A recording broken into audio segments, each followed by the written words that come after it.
আল্লাহ তাআলা ইরশাদ করে বলতেছেন, ও দুনিয়ার ইমানদাররা তোমরা শুনে নাও, দুনিয়ার মধ্যে যারা কোরআন শ্রবণ করবে আর কোরআন যারা দুনিয়ার মধ্যে মেনে মেনে চলবে, আমি আল্লাহ ঘোষণা করে দিলাম এই মানুষেরাই দুনিয়ার মধ্যে হেদায়েতের উপর রয়েছে। আল্লাহু আকবার বলেন।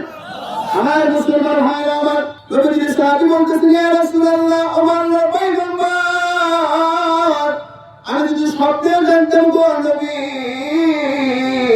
আমার মুখে একজন সাধারণ সাহাবীর কোরআন তেলাওয়াত দুজাহানের বাদশাহ শ্রবণ করতেছে, আল্লাহর কসম করে বলতেছি নবী, সারা রাত্রি তেলাওয়াত করে করে আপনার অন্তরের মধ্যে শান্তি ফিরাইয়া দিতাম, এক মুহূর্তের জন্য আমি মানুষের মধ্যে মাথা রাখতাম না।